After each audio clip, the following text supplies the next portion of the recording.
get a good feeling, yeah. Oh, sometimes I get a good feeling, yeah. I get a feeling that I never had before. No, I get a good feeling, yeah. Yes, I can. Doubt, better leave. I'm running with this plan. Pull me, grab us in the bucket, can't have me. I'll be the president one day. January 1st. Oh, you like that gossip? Like you the one drinking what gossip.com. Now I got a word for your tongue. How many Rolling Stones you want? Yeah, I got a brand new spirit speaking and it's done. Woke up on the side of the bed like I won. Talk like the wind in my chest to that sun. G5 in the US to Taiwan. Now who can say that? I wanna play back. Mama knew I was a needle in a haystack. Oh, Gotti boy, plus Maybach. I got a feeling it's a rap. ASAP. Oh, sometimes I get a good feeling, yeah. Son and of the Holy Spirit. Amen. Almighty God, loving Father, thank you for this beautiful evening that you have gathered us together as one church here in Masbate, the clergy, the religious, and the lay faithful. In a special way, I would like to pray for our diocese. Grant to us graces and blessings we need, the grace of unity, cooperation, the grace of love and dedication, remaining faithful to our work and mission here to shepherd your people. Bless me, your humble, lowly servant, Bishop, as I mark my 1 year of life and mission here. Bless all the people who have become part of us. Today, as we remember our Blessed Mother, her friendship, we ask that through her intercession, may we remain united to one another. So bless our gathering, bless the food we are about to partake from your goodness through Christ our Lord. In the name of the Father, and of the Son, and of the Holy Spirit. Amen. Happy birthday.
to love somebody,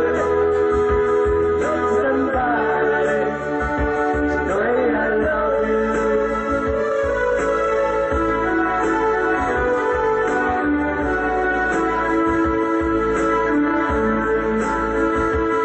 In my brain, I see your face again.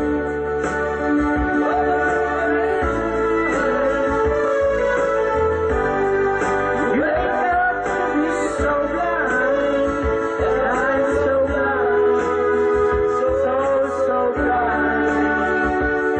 I'm a man, can't you see what I am? Did I pray for you? But what does it do if I ain't got you? Ain't got you, baby. You don't know what it's like.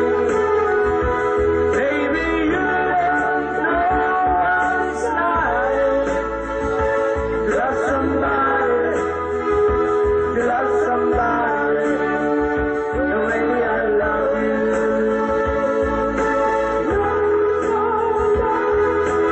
You don't know what it's like. Baby, you don't know what it's like to love somebody, the way I love you.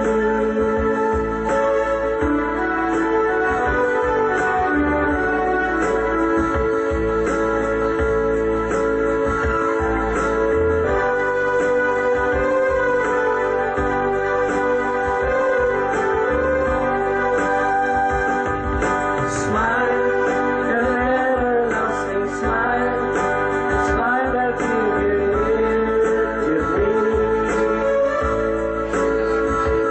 Oh, never let me find one, nothing dear to me. This world has lost its glory. Let's start a brand new story now, my love. Right now, there'll be no other time, and I can show you how, my love. And everlasting words, and dedicate them all to me. No olvides nunca que yo te quiero, que yo me muero sola por ti. Ana, te quiero en este mundo.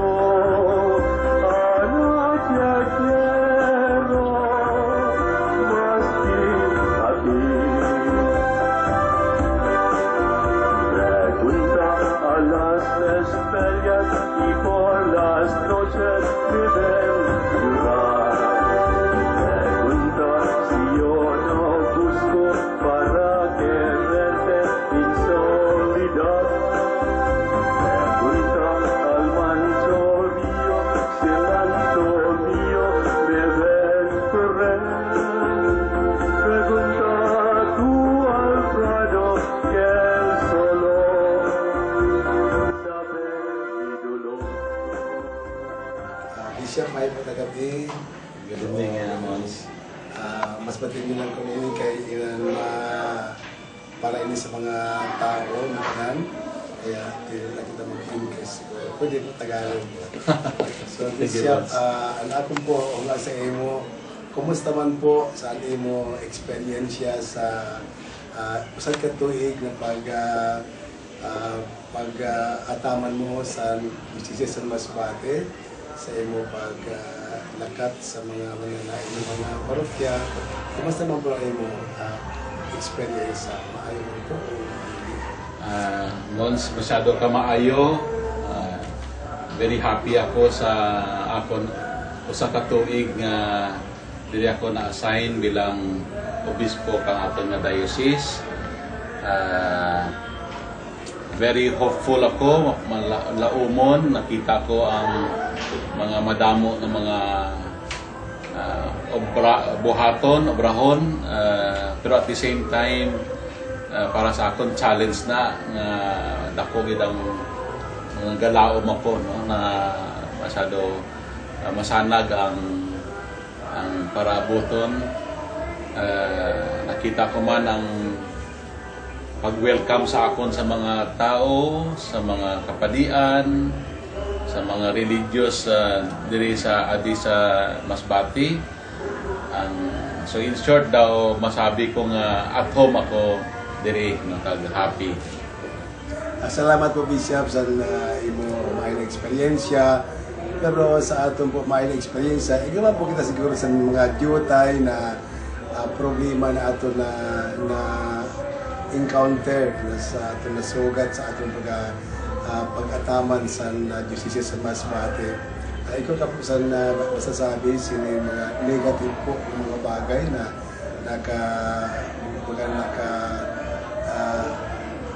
threaten sa imo sa pagpadalaga sa diocese? Ikaw po, isa po. Mga negative o daw hindi maayo nga mga butang, normal sa ato nga kabuhi bisan diin, no. So maigwaman diri sa Masbate, pero na tanom na sa akon nga pinsar kapag tan-aw na mga negative nga ini, mga challenge ini, no. So damo ang buluhaton mons, no. Pero wala man nagahatag sa akon sang masyadong kakulba o kahadlok, no. Siyempre bilang tao may mga igwaman nga mga siguro masabi ko nga limitasyon ko, limitasyon sa mga pangyayari o mga tao sa palibot, pero hindi ginagahatag sa akon sang mabugat nga pagpinsat. Salamat po, Bishop, sa dalay mo. Siyempre ang maganda ibagay sa mga diyutay na mga enkwentro kita sa atong pagkabuhay. Hindi may parte na sa atong pagkabuhay, hindi na mawawala. So siguro po, ako po siguro istoryaho nga sa mga Bishop, kumusta mo po ang imo pagkita sa relasyon, sa parte sa simbahan, kag sa sibil o sa gobyerno na relasyon po sa lugar? Kumusta man po? Hindi ka po nalilisudan? Sa'yo lang po? Sa pagkamatuod, amoy na ang unang hinahunga sa mga tao sa akon sa pagsulod ko sa Masbate, no? Ang politika nga pangabuhi sa Masbate medyo dipisil, no? Mabudlay, no? Kag nakita ko mahina nga realidad, no? Hindi lagi naton harapin na nga masolbar, no? Pero ang prinsipyo ko permi nga maobra na ako sa simbahan, no? Amo nang pinaka-focus ko. Kag siyempre may hindi mo man manigar na samtang dira ka sa simbahan, nagakabuhi ka man sa ekonomiya, sosyal or politika na bahin kang makabuhi, no? May igwagin man nga mga masabi naton, may mga topiko, mga isyo nga maghatag sang sabat nga hindi mahulas. So tuod na nga ang simbahan kag ang sistema gobyerno o politika siyempre dapat mag-usad lang sa isa ka tinduyo nga panamion, pagkahumo nato ng pangabuhi sa tao. Pero samtang iba-ibang personalidad sa gobyerno, sa simbahan, may hindi mahulas nga mga sitwasyon. Salamat po, Bishop. So, akong po siguro sunod na nga, Bishop, kumusta man po ang imo pagbatyag sa magaan ba ang pagrelasyon sa sa gobyerno sibil kaysa sa pagkabuhay mo sa Masbate? So far, okay lang. No? Halimbawa lang sila sa gobyerno probinsyal. No? So, siyempre, nagapangabuhi kita ilang obispo, nagapakig-usa kita sa tinutuyo kang gobyerno probinsyal. No? Amo man sa gobyerno sa syudad, no? Diri sa syudad sa Masbate City, kagamo man ang nakita ko sa mga kada lungsod, no? Sa mga towns, sa mga parokya. More than half, mamimimit ko ng mga mayor halimbawa o sa mga barangay kapitan. No? So far, wala pa gid man masabi naton nga mga dako nga mga problema. No? Istoryahanay, pagkilalahay, siyempre, pero araman man naton nga samtang nagapalapit ang eleksyon, malapit na lang, di na siguro mag-aabot ang amo na nga mga butang dapat naton itanawon kag kung paano naton isolbar ang mga diferensya sa bawat isa. So, salamat to Bishop, sinanay mo kinisabat sa akon. So, usad pa po siguro na ako ni Hiunga sa imo, sin 1 year na pag-urupod. Sa aton po sa simbahan, Bishop, ano po nakikita mo na dapat natin i-improve, natin i-paayo para sa kaayuhan sa buhay spiritual sa ating mga katawan? Ano po Bishop na nakikita niyo mo na lugar mabugat na problema sa aton mga pamuluyo na Katoliko? Ang primero gid nga makita ko amo ang sa physical pa lang, no? Physical struktura kang aton mga simbahan, sa aton mga konbento, sa mga propiedad kang aton nga simbahan, eskwelahan, semeteryo, kung ano pa nga mga propiedad naton, no? Nga may igwa nga kinahanglan tapuson, may igwa nga kinahanglan umpisahan kag baguhon, no? Nga mga konbento o simbahan. So gina-try naton nga encourage ang atong mga kapadian, ang mga tao sa pagbuhat sini ng mga butang. So umpisahan naton ning kinasabi naton piso a day for 7 years para nga paagi sa makolekta naton amo ini ang mangin fund naton kwarta para sa pagpaayos sina, no? Ang second, siyempre, ang formasyon sa aton mga kapadian, no?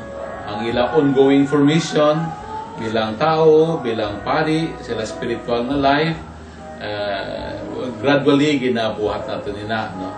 Hindi lagi natin makambyuan ang mga tao, no? Ang mga tao sa ilang formasyon, so una gina-stress natin ang eskwelahan, no? Ang eskwelahan kung pwede i-improve natin o magbukas kita ka eskwelahan o mag-offer kita ka mga scholarships para improve ang Catholic education sa aton nga diocese, no? Improve and strengthen, no? And sunod ang mga spiritual formation, faith formation, catechesis, amat-amat lang, wala pagkikita naga-intra dira, pero siguro sa masunod ng mga bulan, halimbawa lang months, gina-project na natin sa September 25, 44th Foundation Day, na dapat magkaigwa kita ka mga spiritual activities, parehas ang pag-adult baptism, mass wedding, confirmation, sa aton mga first communicants, sa aton mga masakit, no? Mga bahin ini. So, kung aton lang ni tanawon, madamo ang mga butang nga mabuhat naton sa faith kag spiritual formation sa aton mga parokyano, bilang youth, bilang family, bilang Kristohano na katilingban. Salamat po Bishop. Saya na po Bishop ang mga batuon lang sa bilog na GCC sa Masbate. Sa 1 year ni mo siguro po malipay ngayon kami kay baga nagkikita na mo sa imo na kuang gayod on hands ka sa imo mga plano dila kay ginaplano kung dili imo gina-follow up kayo ang tanan lalo na sa programa sa piso-piso na pwede ini makahatag sa dako na bulig sa mga parokya kung ang mga tao natin magbulig sa sini.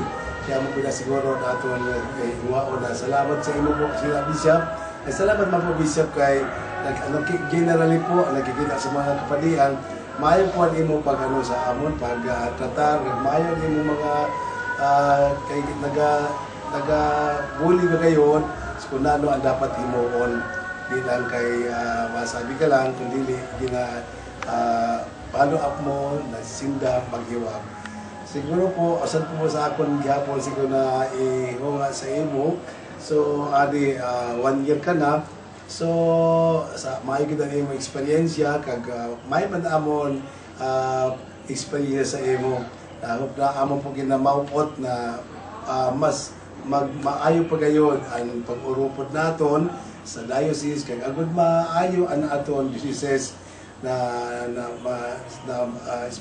tama sa mga padi lalo na ang pagkinahanglan spiritual sa mga katawuan. So salamat mo kay nagaplano ka na siguro after how many years magahimo kita siton mga halimbawa mga synod o general assembly para na mas matutukan natin ang mga programa natin.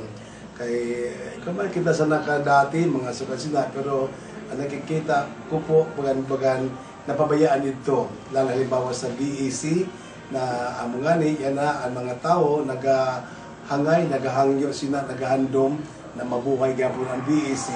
Pero ang nakikita ko po siguro na bagan dili pagayon ginabaton sa tanan kapadian ini na programa na dugay na ini na makabulik ini sa maayo lalo na sabi nga ini sa agong kanina na aga na pagkaraon na mga kuno politika. Sabi ko pinakamaayo na mahimo nato sa politika na untali by this time and BEC nato sa Masbate dapat buhay na nabuhay at ang mga tao nato dili na madara-dara sa anuman na mga mga paagi sa mga politika na dili maayo. So amo po daan akong nakikabali sa kapalian, nalipay kami po sa imo kaiba nimo pamaagi kag amo gani na dili ka nagaisip sin mga kung may kwarta ada dayon gaston dayon of course dili magitanan kung dili iwa kay bisa sa nakikita kami wala ka pa mag 1 year sa September 6 ka pa ma 1 year pero damo-damo na kami nakikita ng mga mihoras na imo na imo. So Bishop, siguro sa sinapunto, akong po ikahugaon kung siyempre 1 year na nakita mo na ang san kaagi, so siyempre magalantaw kita ay doon to mo kung sabutan pa mo sa ilog lantaw or vision kung ano po mo mga plano sa maabot na mga natuig na naman. Salamat po sa imong pagsabi sa natabo sa nagligad nga mga binulan hasta yana nga adlaw. Ang pinaka-importante nga buhaton naton amo ang pag-perfect nga mangintayuyon na mangin sige-sige ang aton nga piso a day no? Amo gina ang sigurado nga nagadalagan na ina ang second nga buhaton naton amo itong padayunon naton ang ID, Identification Directory, ang pag-survey. No? Ay dira nakasalalay ang masunod naton nga mga programa. Pero naminsunan mo na nga, simple ang masunod sina, pagkatapos nga nakita na naton ang sitwasyon, ano ang aton dapat isunod. No? So, kung i-second motion ko lang, ang imong sabi nga, simple ang sunod sina, magtawag na kita ka mga different assembly, no? Parochial BEC assembly, parochial assembly, vicariate assembly, congregation assembly, kag kung ano na ang dapat natin nga buhaton. Pero before that na matabo, parehas rin announce ko sa presbyteral meeting naton na maigwaan ay kita kang daw think tank, no? Ang grupo sa mga padi, no? Or isang mga lay nga mag-plan out sa amoy ini nga buhaton naton. Pero sakto ka, nagapakadto kita dira nga may vision, mission, may mga structures and programs, ang aton diocese, bectorate, parish, ug mga barangay. Pero hindi kita mag-diretso, dapat may proseso, may base. Ay kung wala ay base, hindi maghulag ang tanan-tanan, no? So daw mo na ang akon nga gina-visualize, siguro based kang amoy na ang vision.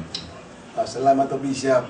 Lalo na pag isabi niyo itong ID, ID system, tama talaga na kay ang aton talaga pagbilang sa aton mga Katoliko na mga miyembro, dili man talaga properly we only depend on civil statistics. Dili talaga sa aton. So maayo po na imo kinahimo sa ID po system na para maaraman talaga kung pira ang Katoliko ay makasiguro kita sa atong mga katauhan. Kaya lalo na sa dili mo, inali mo pet project na amo ang piso-piso, may talaga na po Bishop na mapadayon naton kay magaan kag damo-damo po alaga sabat sina. Siguro ang akong po siguro masasabi na siguro aton pa inguhaon na ang atong kapadian sold out sa enda totally na owning ninda sila programa bagan sa akong pagkita dili pagayon 100%.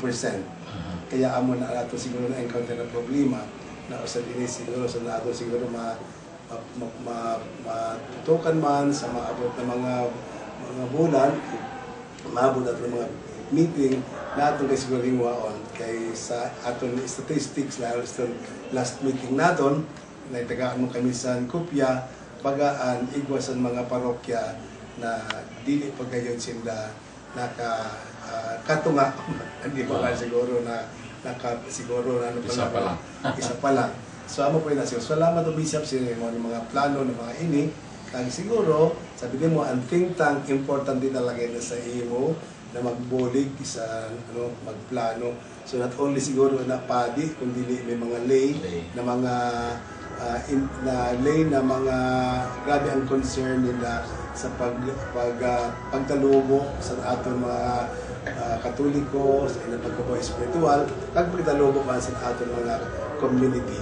Na mo po sige makahatag sin maayo na bagay na kung magtindog ang simbahan sa anuman ng mga isyo, magatindog sila, nadili sila madaradara sa anuman ng mga bagay. Kay klarado sa inda kung ano ang isyo. Amo po siguro ni maayo ko ni Bishop at ini base pa sa ako siguro pagpangadyi na maging maayo gayon ini kay maayo man po ang atong tuyo ang katuyuan. So amo po Bishop na ako nakikita sa mga bagay. Tama ka Mons, no? Ang importante sa aton nga mga padi o sa mga tao ang ginasabi man ini kag gina-remind sang Bishops Conference of the Philippines na ang primary mission naton is to form conscience, no? Magforma sang konsensya, sang ihibalo, sang kaaram, sang abilidad sa mga tao nga magtanaw sa natabo, maka-decide sila sugo sa ila pagtuod sa Dios, no? Kag kung amo na ang mga tao, hindi mo na mabakal, hindi mo na mapiersa, magboto sa imo, hindi mo man maistorya sa matamis nga matuod gid sila ay sila medyo naporma ng ila abilidad sa usisa at pag-decide sa nagakatabo sa aton ng palibot. Salamat to Bishop sa nanay mo po sabi kay ano talaga ini ang problema nato sa probinsya, especially po ang aton mga sometimes aton mga politiko nag-aapiki sa aton lugar paapin sa inda ginatindugan bagan sa pagkita ko po Bishop bagan puro parariyo man lang inasinda. Puro parariyo lang. Kaya kan siguro, atong kayo siguro tutukan na ma-establish na aton ang atong mga basic ecclesial communities or ang TKK, tikitay na katilingban sa Kristiyano, agod na atong ganyan din sila mag-forma, sabi mo, conscience formation. Important din ang conscience formation, kay dida kung ang konsensya mo formado, dili ka basta kay madara-dara sa anuman ng mga pagdani sa imo, sa mga tao, na hindi katuyuhan, not so much really for progress, but rather for their own personal personal nila ng mga agenda. So sige po, siguro atong ipangadyi, naman si pa ang atong diocese, makabot sila na punto na atong mga katawuhan, pagsabi sa simbahan na sugad naman po magtindog kay matuod lang talaga kung ma-eleksyon na ang atong mga miyembro sa simbahan, di ba nagkakawarara, di ba nag-aodong, because ang inda isip is maski kuno jutay na amount na kantidad, basta maka-approve sina na panahon, which is para sa aton sa katuyuhan sa eleksyon na mo ang pagrespeto sa diretso sufragio or right of suffrage. So po, Bishop, na salamat kay kita nakadalagan sa sina. Salamat man mo, salamat sa tanan mga padi nga padayon sa pagsuporta. Salamat sa tanan mga tao nga akong ginbisitahan sa mga parokya, sa mga isla, sa mga barangay nga nagbaton sa akon, nga nagbuhat ako manginbahin sa aton nga diocese ka Masbate. Binisyonan kita sa Diyos mga ako. Salamat po, Bishop. Thank you po.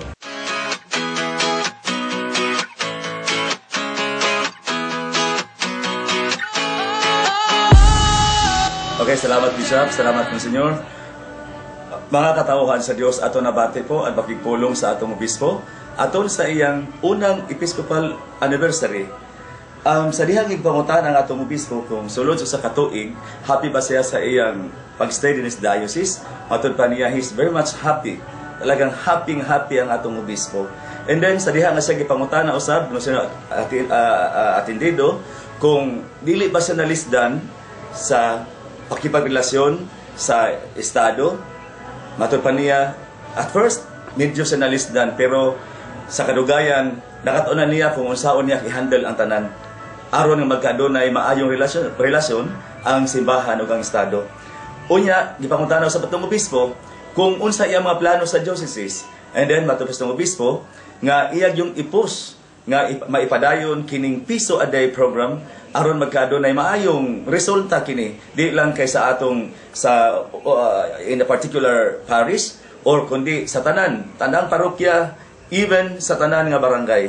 And then matapos ng obispo aron magkadunay katumanan ang tanan, magpatawag siya og usa ka asembleya aron nga kining maong asembleya nga ipatawag mao kini motabang kaniya aron nga unsa man ang programa nga iyang plano nga i-implementa sa atong diocese ana ang makaparian kaparti niini og iyang gihangyo makaparian nga magkadunay owning niining tanan nga iyang plano alang sa kaayuhan sa diocese. Daghang salamat kaninyong tanan. Sometimes I get a good feeling, yeah. I get a feeling that I never had before. No, I get a good feeling, yeah. Oh, sometimes I get a good feeling, yeah.